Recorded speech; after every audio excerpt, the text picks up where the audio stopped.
কেমন করে বলবে। তবে শাস্ত্রে শুনেছি সাধুগুরু বৈষ্ণবের কৃপা হলে নাকি অসম্ভব সম্ভব হয়। তাই সকলের চরণধূলি কিঞ্চিত কিঞ্চিত এই অধমার মস্তকে দেবেন। আপনাদের চরণধূলির বলিয়ানে বলিয়ান হয়ে দুটো হরি কথা কৃষ্ণ কথা বলবার সাহস করব। যদি ভুল ত্রুটি হয়, ভুল ত্রুটি তো অবশ্যই করব, হওয়াটাই স্বাভাবিক। নিজ কন্যার সমজ্ঞানে, নিজ ভগ্নীর সমজ্ঞানে আমায় ক্ষমা করে দেবেন। নিতাই গৌর হরি বল, হরি বল, হরি বল।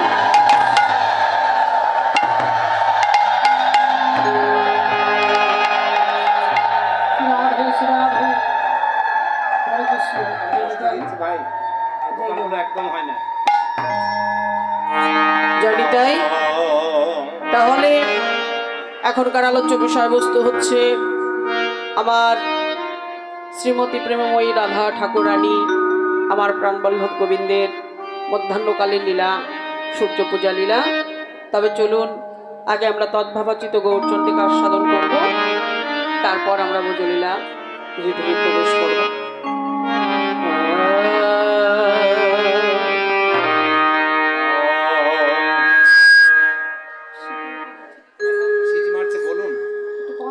সিটিটা বন্ধ করুন দাদা। কম হয় তাও ভালো, সিটি মারছে দাদা।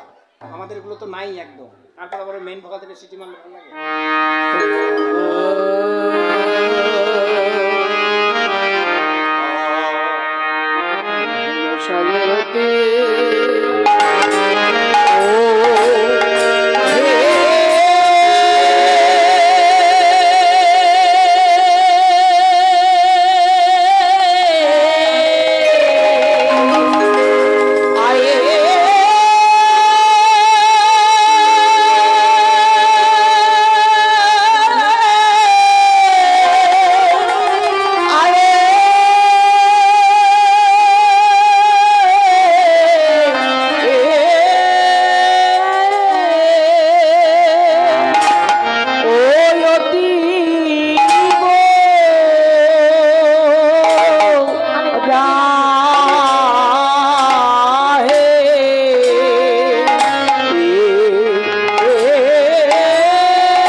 लो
নদিয়াতে সেই তো এসেছে বলি আমার আমার গৌর হরি আমার আমার গৌর হরি আমার আমার গৌর হরি আমার আমার গৌর হরি সেই তো এসেছে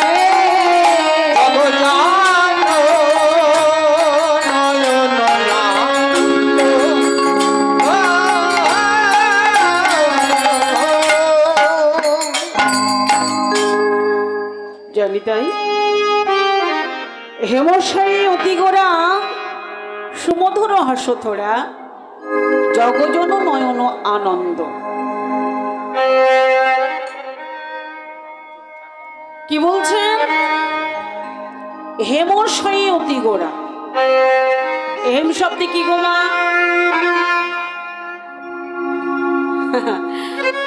মায়েদের বলতে বললাম, বাবারা বলে ফেললো, কিন্তু বাবারা কখনো ব্যবহারই করে না, করে কিন্তু মায়েরা।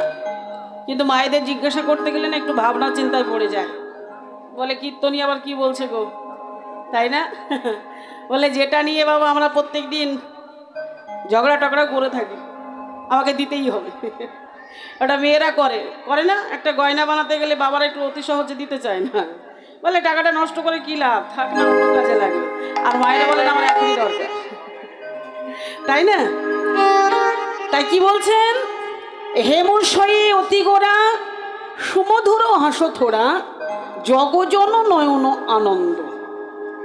অর্থাৎ হেম শব্দে হচ্ছে সোনা, হেম শব্দে হচ্ছে সোনা। তা আজকে আমার হাই লেভেল আছে দাদা, মনিটর হাই লেভেল কমান তো, অনেকক্ষণ থেকে বলা হচ্ছে এইগুলো বন্ধ করে দেন, আমাদের এই দুটো বন্ধ করে দেন। বারবার হাত দিলে সেটা খারাপই হবে, একবার সেট করে রেখে দিন। হরে কৃষ্ণ। কি বলছেন? হেমশায়ী অতিগোরা সুমধুর হাস্যথোড়া জগজন নয়ন আনন্দ। হেম শব্দ হচ্ছে সোনা। আর আজ আমার গৌর সুন্দরের রূপটা দর্শন করেছে কারা? নদিয়ার নাগরীরা। নদিয়ার নাগরিকগণ দর্শন করে কি বলছেন?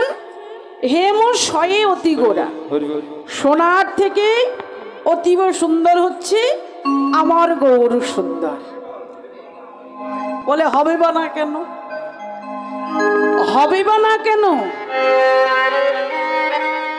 একটি রূপবান মানুষের কাছে জগতের মানুষ মোহিত হয়ে যায়, আর দুটি রূপবান মানুষ যদি একত্রিত হয় তাহলে সেই রূপের শোভাটা কেমন হবে বাবা? এক রূপবান মানুষের কাছে জগতের মানুষ মোহিত, আর দুটি রূপবান মানুষ একত্রিত হয়েছে। আমার গৌর সুন্দর যে শ্রীধাম নবদ্বীপে এসেছেন, আমার ভগবান একা এসেছেন? একা আসেন নয়। কি করেছেন?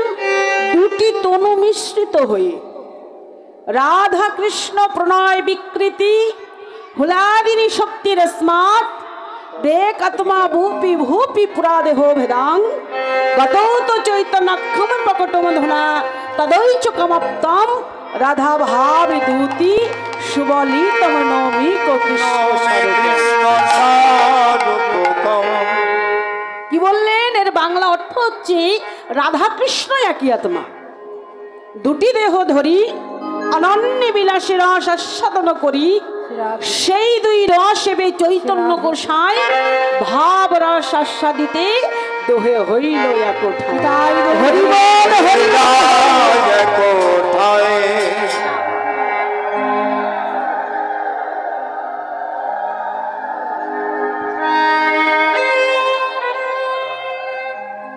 তাহলে বা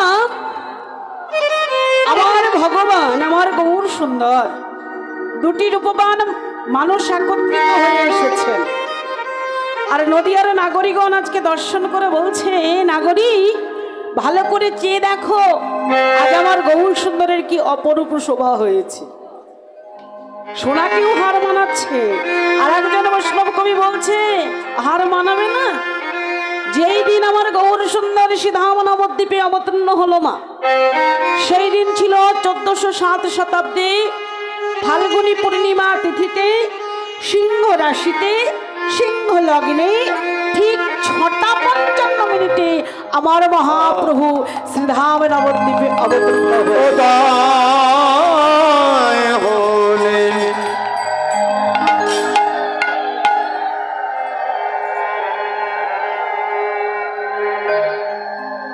সেই দিন বাবা পূর্ণিমা তিথি ছিল, কিন্তু আমার গৌর সুন্দরের যে অঙ্গের শোভা, সেই শোভা মনে হচ্ছে যেন একসঙ্গে লক্ষ লক্ষ চন্দ্রসূর্য উদিত হয়েছে। উদিত হয়ে তার অঙ্গের শোভা জ্যোতি প্রকাশ পাচ্ছে, ত্রিভুবনময়কে আলোয় আলোকিত করে রেখেছে। সেই দিন জাগতিক জগতের পূর্ণিমা মনে মনে চিন্তা করলেন, আজকে আমি উদয় হব না। সেই দিনই কি হয়েছিল জানো? সেই দিনই চন্দ্রগ্রহণ হয়েছিল। সেই দিনই জাগতিক জগতের চন্দ্র গগন আকাশে উদয় হলো না। আজ সেই মহাপ্রভু শ্রীধাম নবদ্বীপে অবতীর্ণ হয়ে দেখো তারই কত সুন্দর অপরূপ শোভা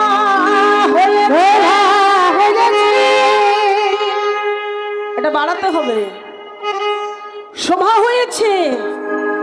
দেখুন এই জাগতিক জগতের গগনাকাশে সূর্য উদয় হয়েছে, সকল জায়গায় আলো প্রবেশ করেন নাই, কিন্তু আমার গৌর সুন্দর, আমার গৌর হরি যদি একটিবারে কৃপা করে কোন ভক্তের হৃদি মন্দিরে প্রবেশ করে, তাহলে সেই ভক্তের হৃদয়ে যত অন্ধকার আছে সকল অন্ধকারে দূরীভূত করে। কি করে জানো বলি আলো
মনের মধ্যে আর একটা প্রশ্ন এসে যাচ্ছে যে আমাদের হৃদয়ে কি অন্ধকার রয়েছে গো?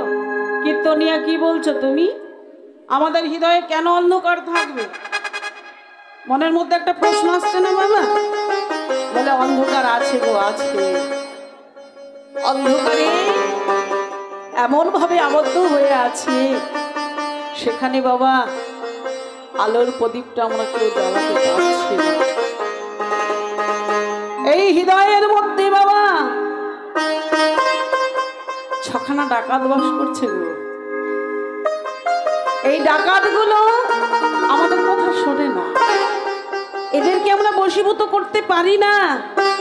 তবে পারবো যদি কৃপা গুণে সদ্গুরুর চরণ আশ্রিত হয়, গুরুদেবের যদি কৃপা হয়, তাহলে এই যে হৃদয়ের মাঝে যে অন্ধকার রয়েছে, এই অন্ধকার গুলো বাবা ধীরে ধীরে ধীরে ধীরে দূরীভূত হয়ে হৃদয় মাঝে একখানা সুন্দর প্রদীপ জ্বেলে উঠবে।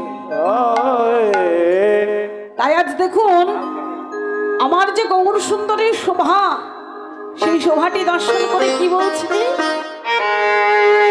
আরে প্রীতি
আজকে দেখে মনে হচ্ছে আমার গৌর সুন্দরের যে রূপ, ওই রূপটি দর্শন করে মনে হচ্ছে কত সুধা, কত অমৃত, কত মধু, কত প্রেম, কত ভক্তি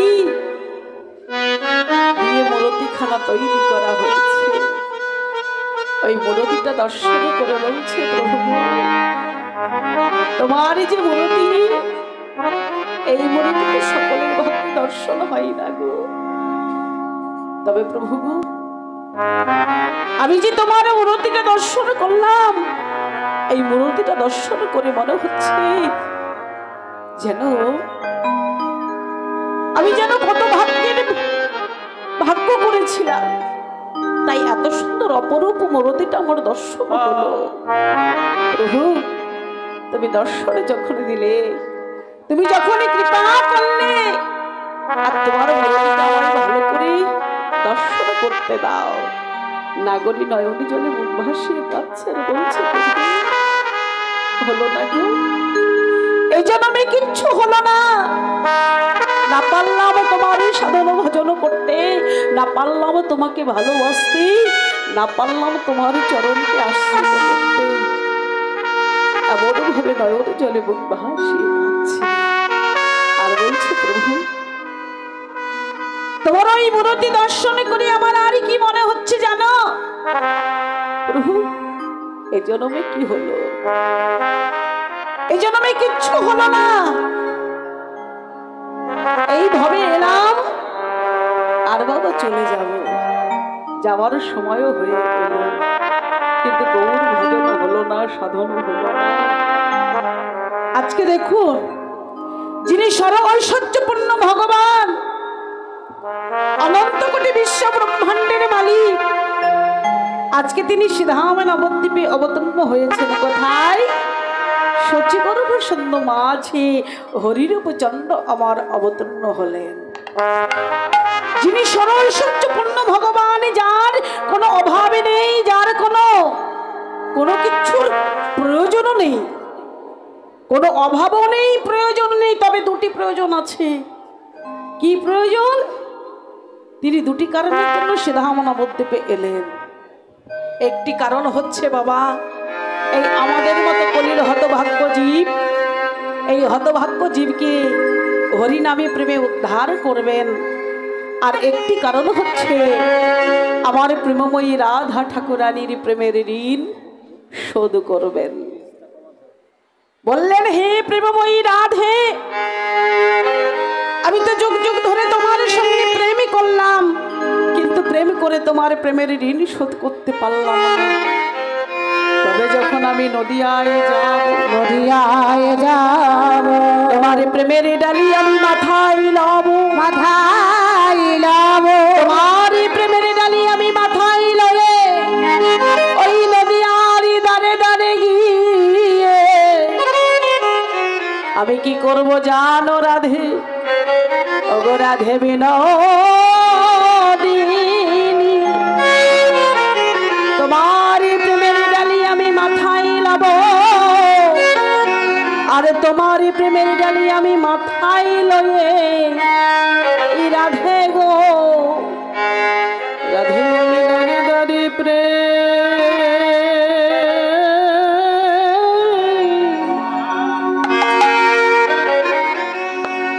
আমি বিলা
আমি দারে দারে প্রেম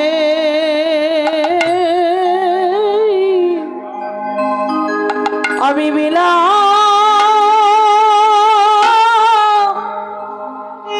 বিলাইব বলি যোগা রাধে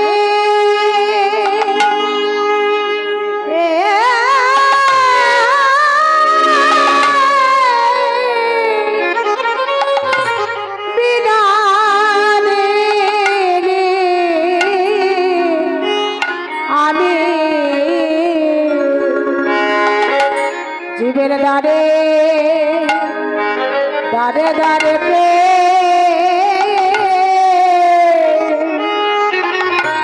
প্রেমে বিলা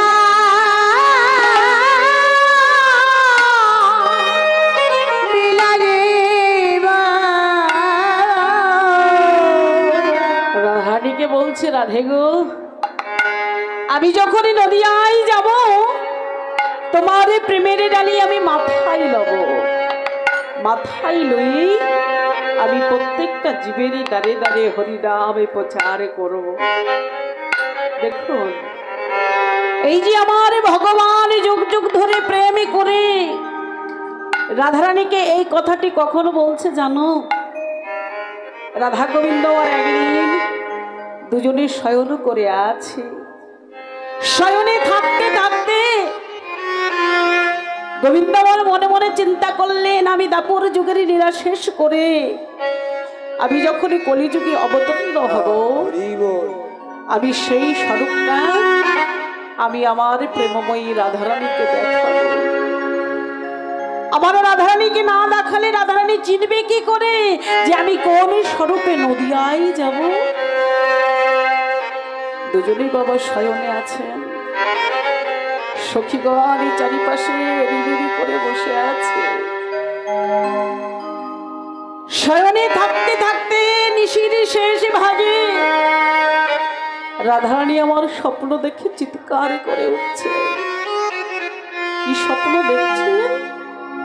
একজন মহাপুরুষ, সেই পুরুষটি দাঁড়িয়ে আছে, আর সেই পুরুষেরই চরণে রাধারানী আমার দেহ মন প্রাণ জীবন যৌবন সকলে কিছু দান করে দিয়েছে। যখনই দান করে দিয়েছে, রাধারানী চিৎকার করে কেঁদে উঠেছে,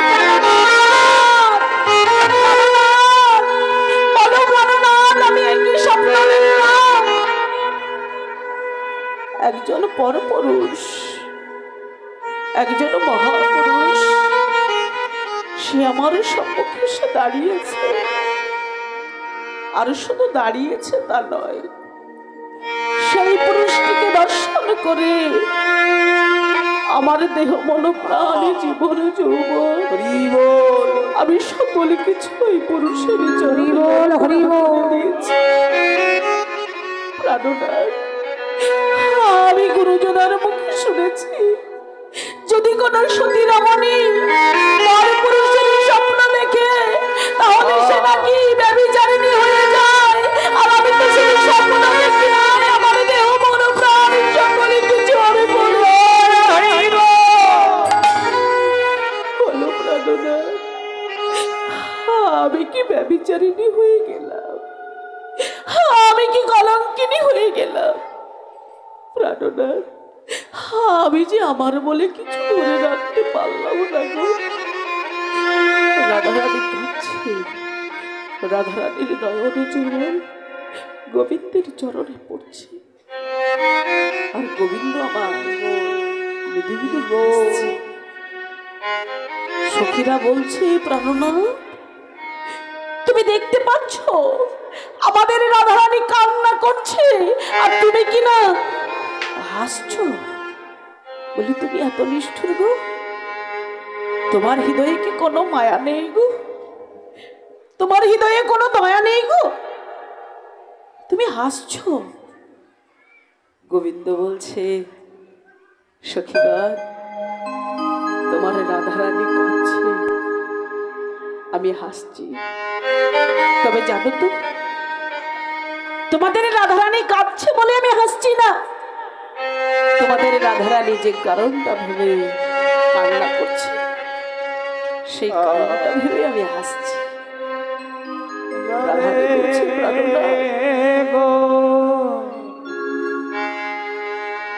প্রাণনাথ, আমি কেন কাঁদছি জানো? আমি নিশিদিন একটা স্বপ্ন দেখলাম, আর শুধু স্বপ্ন দেখলাম তা নয়, আপনি স্বপ্ন দেখে সেই পুরুষটির চরণে আমার দেহ মন প্রাণ সকলে কিছু।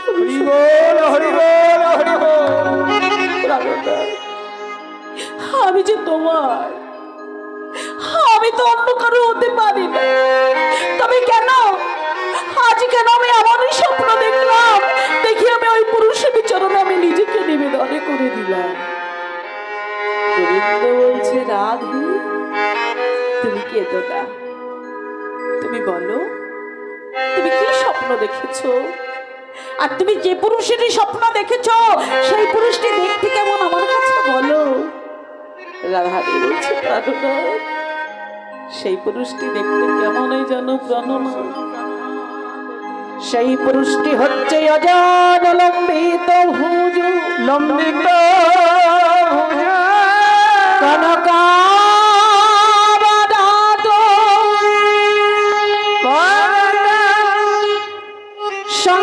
সংকীর্তন কপিতার কমলা দক্ষম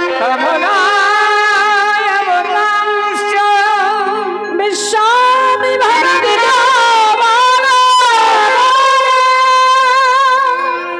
যুগ ধর্ম পাল বন্দে জগতি প্রিয় কর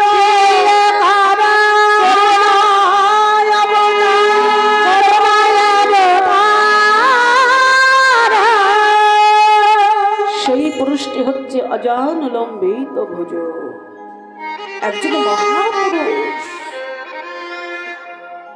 সেই পুরুষটির চরণে আমি নিজেকে নিবেদন করেছি।